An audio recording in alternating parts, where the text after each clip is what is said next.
მთავარი სალოცავი გუდან. თავიდან ხახმათი იყო როგორც ვიცი. ხახმათის ჯვარი თავიდან. არა, ეს ჯვარიც მაშინ დაარსებულია, როცა ისინი მოვიდნენ აქ. აი წერ ყოფილაგე მაღლა სანეს ვეძახთ იქ აი რაღაცა ციხის ნანგრევი დგას. აი მე-12-13 საუკუნეში თამარი რო მეფობდა. მაშინ აი იქიდან აი ჭალიდან არის ეს ქვაზიდული იქ და აი ხელი-ხელში მივიდა ჯარი დაუყენებია უწყივა თამარს და ხელი-ხელში გადაუცია სკოლა არაგვიდან და ის აუტანია იქ მაღალ იმაზე და ადგილას ციხე აუშენებია. მაგის ციხეები ხომ რავალკანარი არის ესწავლება. რავალკანარი აშენებული და იქ აუტანიეს ქვა და იქ აუშენებია ციხე.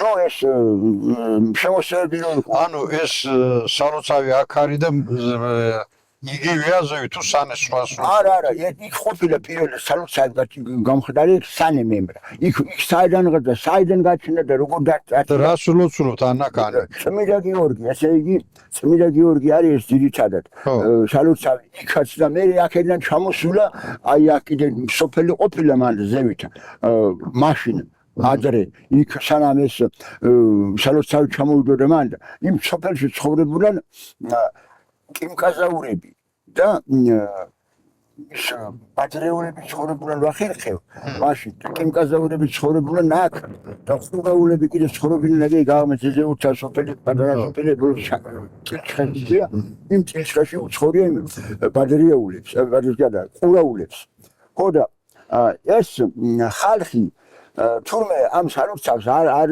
წამობდა არ მისდევდა ამ სალოცავს და იქ იყო სალოცავი და აქ შემოდიოდა და დაბლა და ხალხს ნიშანს აძლევდა რავი ხან იფნია მოვიდა ყერფში ხან რაღაცა გველი ამოვიდა იმთან ერთად კიდე საღამოთი არაფერი იყო დილით იფნი იყო ამოსული და ძელი გველი ჰქონდა დახვეული ეს გველიც მოკლეს ეს იფნი ჩამოჭერდა და გადმააგდეს ხო და რო ვერაფერი გააგებია ამ უჩინარმა ძალამ ამ ხალხსა მე უკვე გამოიყენა ძალა გამოიყენა და 32 კვამლი ყოფილა მან 32 კვამლი და მე უკვე იმას ახლა უფლიდან ბრძანება მიუღია და რაღაცა თუმე ხადაკი მკითხავ ეგრე ამბობდა ამას წელიწად ნახევარში უკვე ამოწყდა სოფელი აღარ იყო გაუჩინა ჭირი ტიფი რაღაცა და ადგილზე შემოდა კაცი და სისხლს აღებინებდა და კვდებოდა უცბად ხო და ეს წელიწად ნახევარში სოფელი აღარ იყო და მე სალოცავი ჩამოვიდა მანდიდან დაბლა და მანდაც აშენებულია მამას ჩემთვის ახლა მომწრე იყო იმისა რომ აი საკათაეთ ორი სალი ტაძარი აშენებული და